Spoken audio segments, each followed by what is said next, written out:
Assalamualaikum warahmatullahi wabarakatuh. Assalatu wassalamu asrafi anbiya'i wa mursalin Sayyidina wa maulana Muhammadin wa ala alihi washabihi ajmain, amma ba'd. Perkenalkan, nama kakak Army Ahmad Zakaria Farudin.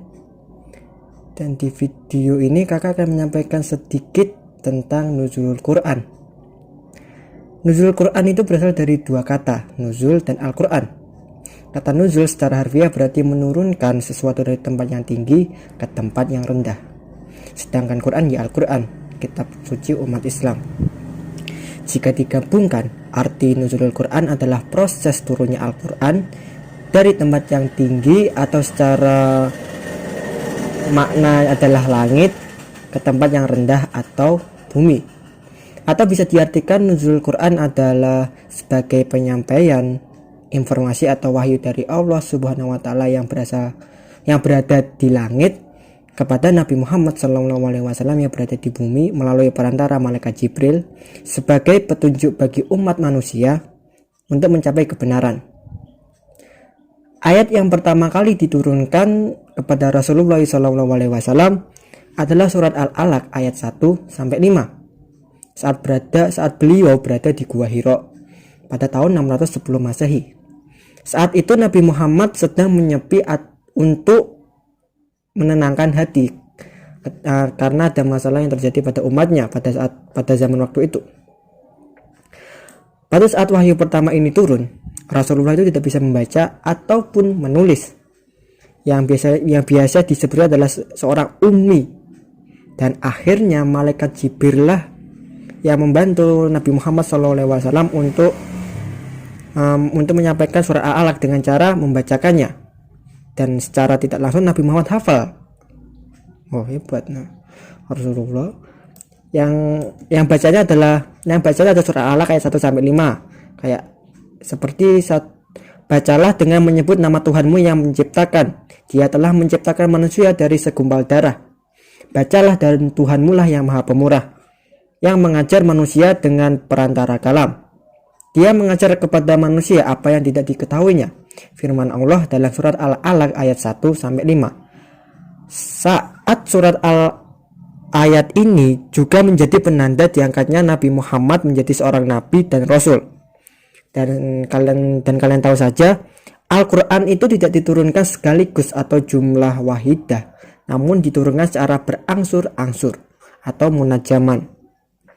Dalil secara berangsur-angsur ini dapat kita lihat pada Quran surah Al-Isra ayat 106 yang berbunyi, dan Al-Quran itu telah kami turunkan dengan berangsur-angsur agar kamu membacakannya perlahan-lahan kepada manusia, dan kami menurunkannya bagian demi bagian.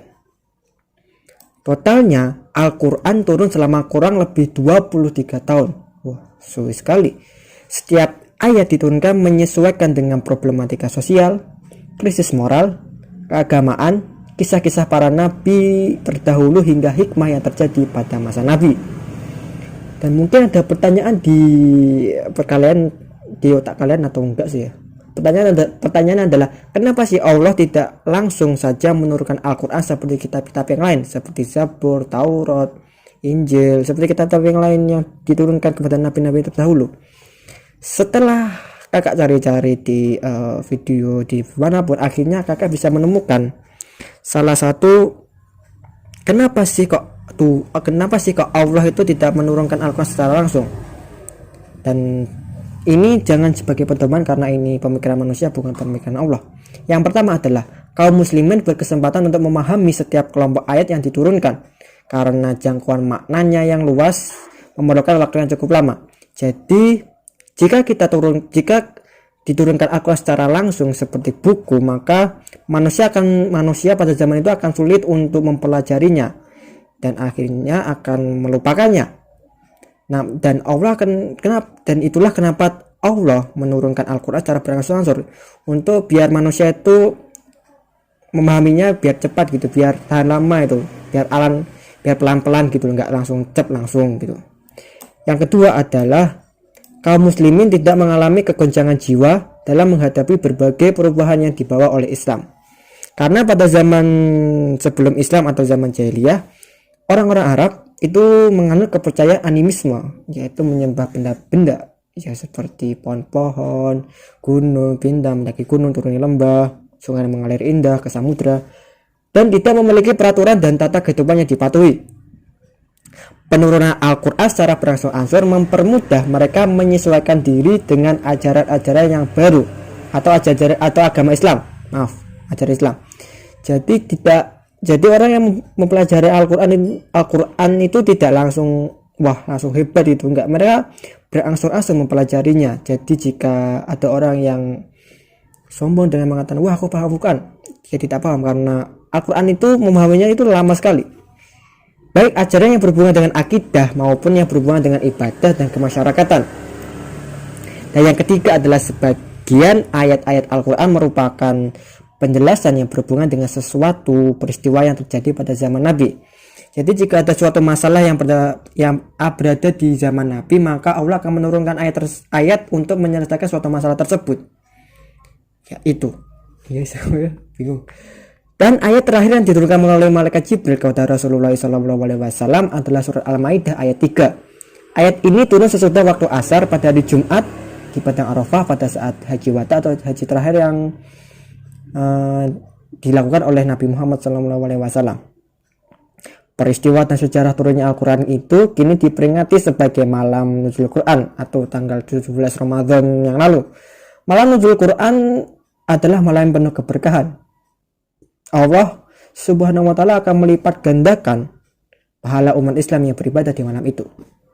Pada malam turunnya Al-Quran juga, para malaikat juga turun ke bumi untuk memberikan doa kepada setiap orang yang mau beribadah pada malam itu.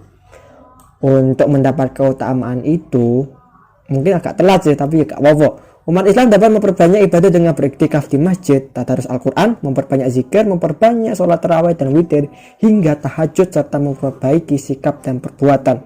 Ya sing seneng gibah wong mandek, sing seneng ngelene wong mandek, seneng sing stalking mantan mandek. Itulah sejarah nuzul Quran dan peristiwa turunnya Al-Quran. Kalau ada kurang lebihnya bahkan atau belibet suara saya, mohon maaf. Ya baru pertama kali. Wassalamualaikum warahmatullahi wabarakatuh.